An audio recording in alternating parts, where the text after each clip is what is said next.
Hello, everyone, and welcome once again to the Heir's Lair. I'm your host, Jonathan Taylor. Today's video is the 4-year anniversary video, which, this year, my 4th year YouTube anniversary happened to uh, fall on a Saturday, which is quite convenient. And I've been thinking about some things, particularly due to the fact that last week's video was my 100th book review. So even though I've made more than 100 book reviews so far, I have posted and talked about 100 books in total. And I thought I would, use the opportunity this video provides to talk about the best books that I've had the opportunity to experience over that time frame, and that's why it says here every 5 out of 5 rated book. Now, I have to say I won't talk about them chronologically, though I very much could. Instead, I will talk about them in order of how good I think they are, because I have to say that uh, while I give while I give books a rating out of 5, um, I actually have an internal rating system that is first of all out of 10, second of all out of 100, and it is based on that my that my rating on the 5 point scale occurs. And it is an internal rating rather than an external one because, well, let's just say that it would take that these more uh, that these more distinctive ratings are bound to be more specific, more catered to my tastes rather than for a general audience. So it is for that reason that I uh, don't that I don't really bring it up. It is simply simply a matter of for me to assess to myself. But when it comes to talking about reviews for a wider audience, well, I have to add a little bit of a margin for error for the people who for the people who don't have my exact specifications and desires. Anyway, with that clarification out of the way, it's time I delve into every book I've rated a 5 out of 5 in order of how good I think they are. Starting with Children of the Ecosystem by Ilinca Mănescu. I actually have a Romanian language review for this book as well, because because I don't know, I thought it would be fitting. Though it is privated, so you're not so unless I send you the link or make it available to you, you're not going to see it. I might post it on my Patreon, but that's a separate discussion. Anyway, why is this book the lowest ranked of the 5 out of 5 stars? Well, because that same year I also read Iron Widow, which was which had a bit of a more resounding impact uh, within the sphere of the internet that discusses books, and I actually found him to be relatively quite close, and it was really it was really the nuances of how the author approached society and and the and various facets of the world that she has constructed that really, for me anyway, made a difference and that pushed this book over the edge. It is it is pretty much it is the uh, lowest rated book I am comfortable giving a 5 out of 5 on my on my 100 point scale. In case you're wondering, its rating on a 100 point scale is 85, if one were to round it in accordance to into the 10-point scale, it would be a 9 out of 10. But even then, it's barely the case. So this very much. Oh, yeah. Sorry about that. My keyboard kind of does that sometimes. Anyway, these are my thoughts on Children of the Ecosystem. It's it's a solid book. It's a solid book, and but it doesn't really have enough to really push it over the edge and give it more of an advantage over books of similar quality. So, with that out of the way, going into the next book, we've got Under the Wolf Moon, the second book in the Outcrossed series by River J. Hopkins. I was actually very impressed with the first book in the series, and in fact, if I'm not mistaken, it is that first book in the series that got me started on my on my habit of reading out synopses at the beginning of my book reviews. So I was very much so this book was guaranteed to I was guaranteed to read this book one way or another. And I have to say, for the most part, while reading through it, I wasn't exactly blown away. Well, I did recognize that it had a lot of things going for it, and it did a good job with world building, characterization, and all of that stuff. However, it didn't really blow me away to the extent that the first book did. It was rather just more of the same. What really ultimately pushed it over the edge and into 5-star territory was one scene towards the end where the author really showcased her attention to character and how it is that she is able to effectively marry and handle those those aspects of what makes her book, her world, and her roster distinctive. She has showcased how how it is that she relates to and constructs her narratives, and in particular from a character-driven storytelling perspective. And it is that allowed this book to get pushed over into I'm going to say 5 out of 5 territory. Next book is The Tower of the Swallow, by Andrzej Sapkowski, the 4th book in the Witcher saga. When I actually did my year's end countdown, I actually think I put Tower of the Swallow below Under the Wolf Moon, and thinking back, I might that might be the correct way to order these books. But for now, I'm gonna say that this book is perhaps marginally better.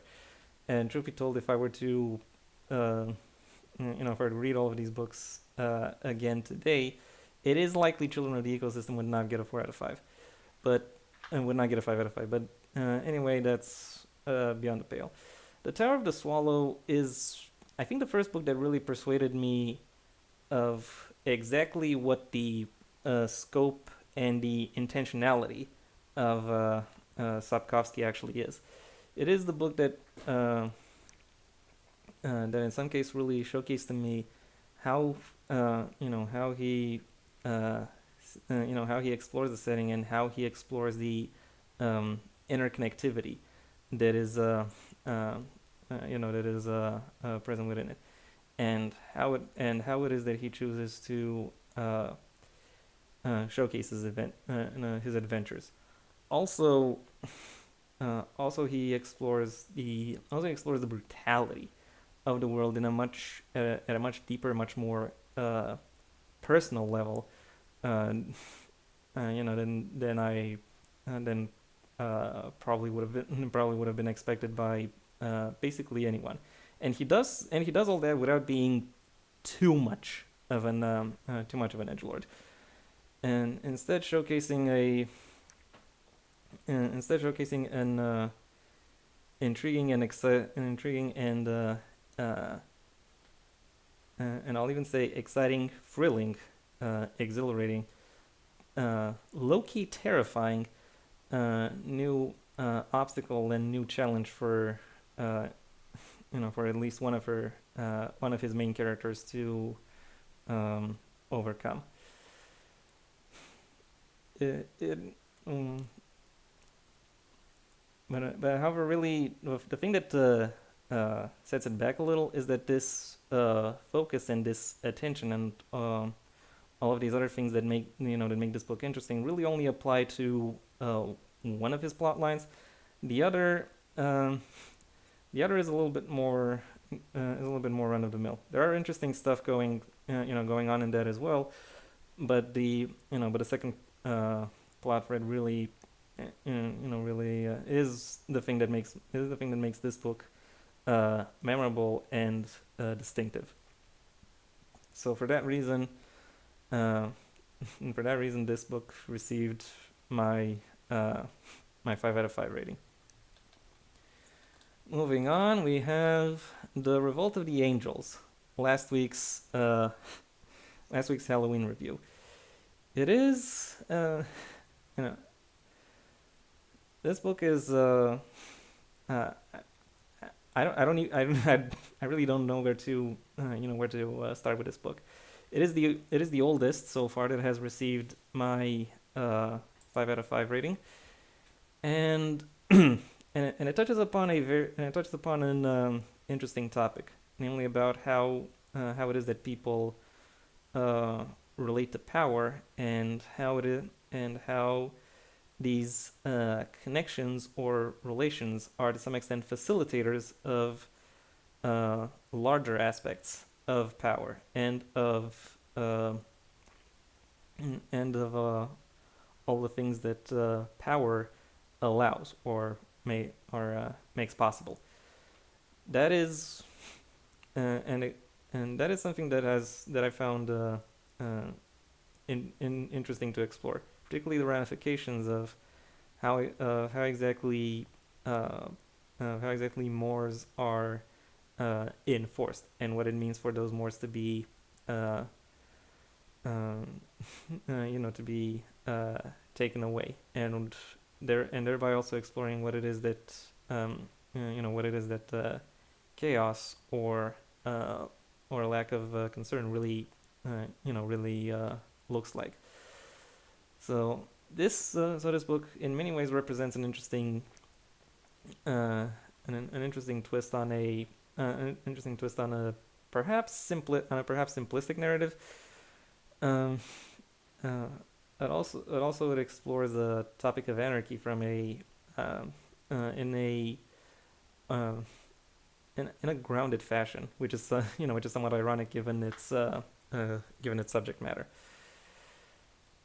Anyway, moving on ahead, we got right in the middle of the pack the newest addition to the 5 out of 5 club, The Second Sex by Simone de Beauvoir. I have said it in my review that I actually think that a book like this should have been written once every 25 years in order to really have a strong overview on how gender dynamics evolve or change. And I admit it's potentially likely that the books like this do in fact already exist, uh, but The Second Sex is pretty much uh, overshadowed them because of its foundational importance. And I have to say that foundational importance is very much well merited. Because even though the framing this book this book uses is very much of its time, progressive for its time, but still of its time. Um, and there are some subjects that don't particularly age well, but when you look at the complexity and the general overview of the topics explored, it is it is remarkable, especially when one considers all of the things that it and the complexity of its analysis, and furthermore the pertinence, the and the uh, and the larger applicability and uh, meaning of the message. So yeah, while it doesn't while it doesn't age gracefully, it is still nevertheless meaningful, impactful, and it is for that reason that it uh, makes its way here into the right in the middle of the right in the middle of the pack when it comes to my 5-star books. Moving up ahead, we've got Into the Forgotten Forest, the first book in the Outcrossed series. The Outcross, I haven't read many series so far within this channel's history, though I did start quite a few. And so far, the Outcross series is the first one to have all the books that make it up receive a 5 out of 5, which is not hugely impressive, but it is still quite intriguing. And I have to say, this book, I think it's safe to say that this book really came to me at the best time that it could have, that I could have encountered it. I was going to look for, books to review and talk about, no matter what, at the beginning of this, at the beginning of my channel. But finding this one really helped spur my enthusiasm and find more things that I would want to, talk about, and it opened me up to a variety of different perspectives that I could employ in order to, in order to really fully analyze or review books. Not to mention, as I said before, it is the book that got me started on my habit of reading the synopsis before the review. So, yeah, I would not recommend watching that review because it is very rough. But I do recommend reading this book because it does a lot of things well in terms of introducing the characters, setting up the world, establishing a mystery, and then building up on the elements that result from it. It is not to mention it is a very intriguing merger of a lot of different mythologies, which is somewhat difficult to do on occasion. But the grace with which River does it is, as I have to say, admirable and exhilarating. There are a few things I was less than pleased with, which is why this book falls short of the top third of this video, but still, it it was an amazing book to find at the point when I did find it. Next up, we've got The Lady of the Lake, the culmination of the Witcher saga. Well, okay, it's as in it is the final book chronologically. There was another book released sometime after that, but that was more of a prequel and not particularly engaging. This book in particular, however, I found to be very engaging, very exciting, and it is the book that for my money at least, cemented The Witcher as a great example of modern literature, and not because unlike with the previous book, pretty much every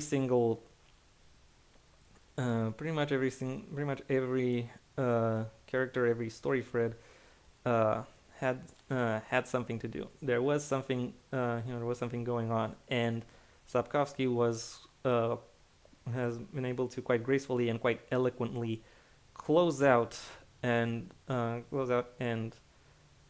build up a lot of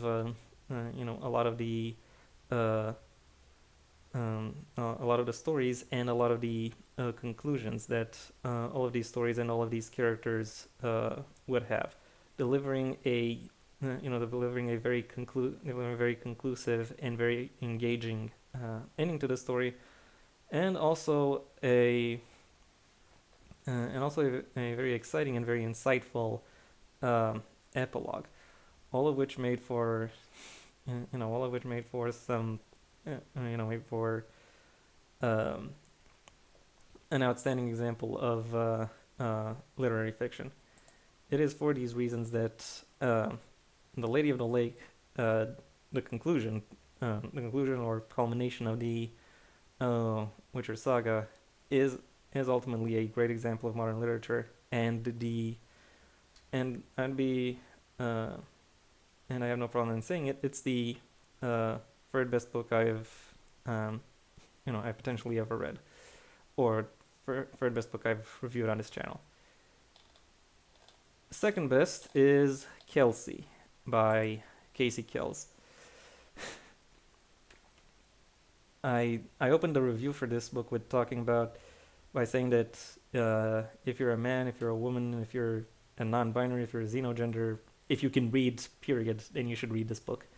And I very much still stand by that, because while this book does have its issues in terms of in terms that it might not necessarily connect in the same way with every person, the struggle the author ultimately describes, and all of the trials and tribulations she discusses, and her in her development for better and sadly also for worse, and how it is that she grew with that with the central experience within her history, is ultimately frightening, but also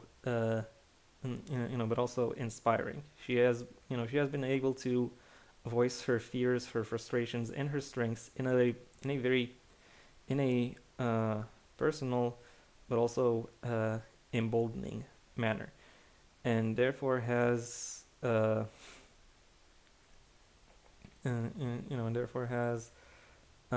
lot.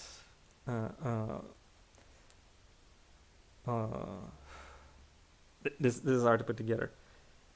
Then there is a lot that this book does well, and there is a lot that I would say it tells about the world as a whole, and about the connections people build with each other. So and on how our and how our past and how our connections influence us, and through that perspective, through that insight that she brings, I can't help but recommend this book, and find it perhaps one of the best books I've ever read and reviewed. But it is not the top book I've read,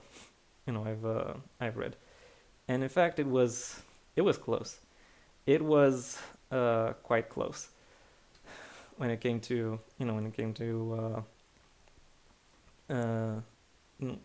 talking about the best books I've reviewed on YouTube. But ultimately, the crown has to go to Mouse by Art Spiegelman. Funnily enough, I read both of these books within, or actually the reviews for both of these books came out within the same month.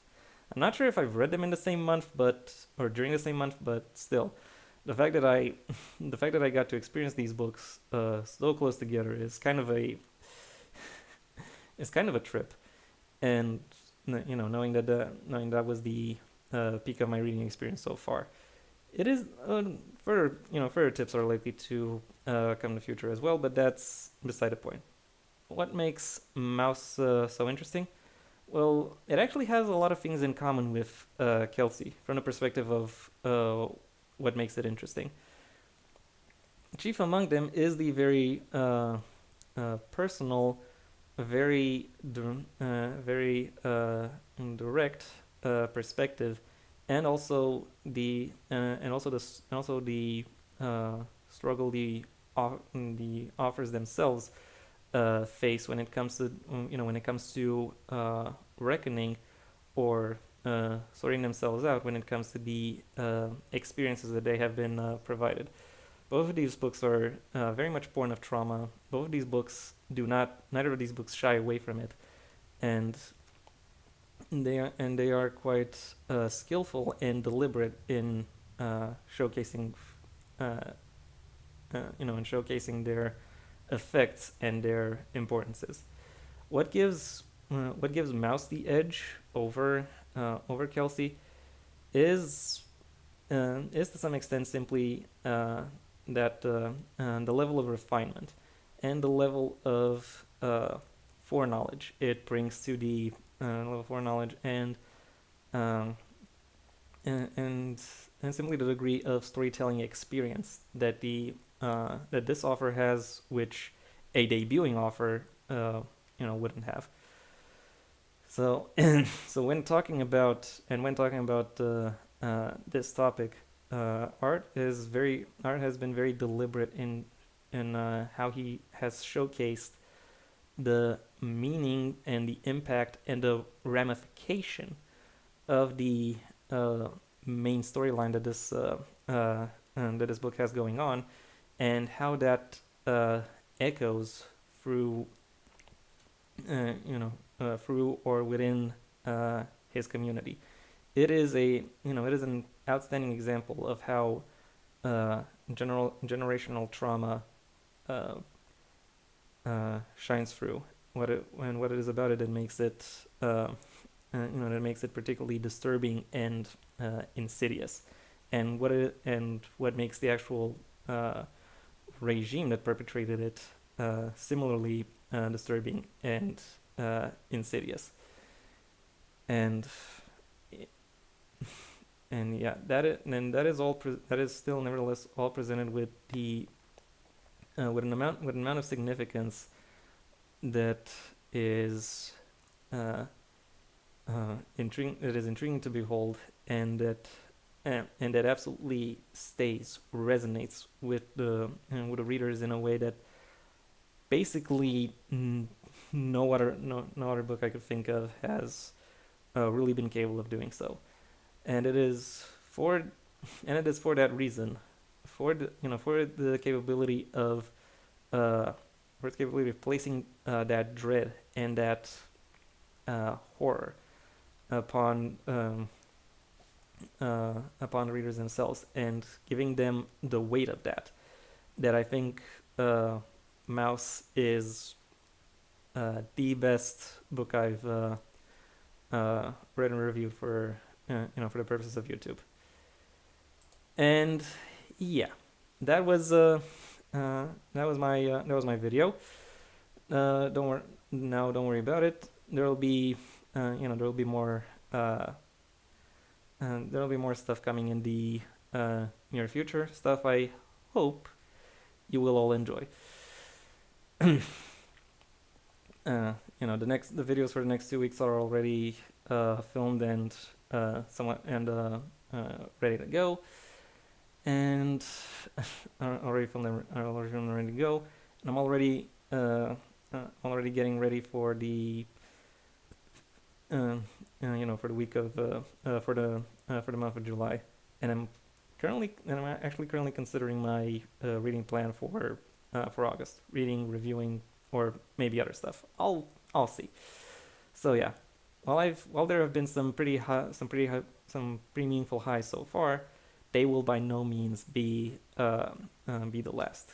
There is more that you will see from me from this from this channel, and I very much look forward to presenting you more more books that are both interesting, exciting, and and meaningful, deep insight, and that carry important messages. Until that point, however, I would like to thank you for your attention. I hope you've enjoyed this little blast of the past. If you did, then I suggest you go ahead and like this video, maybe even share it wherever you think other people will also like the video. If there is anything you'd like to add to either of the books, to any of the books I've presented, or to my reviews or impressions of them, that's what the comment section is for. And if you want to see when my next video, which, spoiler alert, is going to be a book review, comes out, then I suggest you go ahead and subscribe. Maybe also ring the bell or do whatever else YouTube will ask of you in order to keep you notified. My own books, the first of my own Heir to the Empire series, The Next Generation and The Path Not Taken, are available at various book retailers under their respective links in the description down below. Right past my social media links, which I also suggest you check out should you choose to. Additionally, I have a Patreon, where depending on the level at which you pledge, you will receive various perks, the specifics of which I will allow you to discover for yourselves. I also have a second channel, which I'll link right over there, where you can see or hear me talk about a whole bunch of non-book or literature-related topics. So if you want to hear my thoughts on those, then go ahead and check it out. If you want to hear more about my thoughts on books or literature, well then, as the video will have already, as I've said in the beginning of this video, I have 4 years worth of material that you can check out. A lot of a lot of book reviews, writing advice, as well as lore videos, alongside a smattering of a whole bunch of other things. And if none of those interest you, then you can go ahead and do whatever else you want with your day, because it is your day after all. And yeah, that was all I had to say. Thank you for your attention. Until next time, I am Jonathan Taylor, and this has been the Heir's Lair.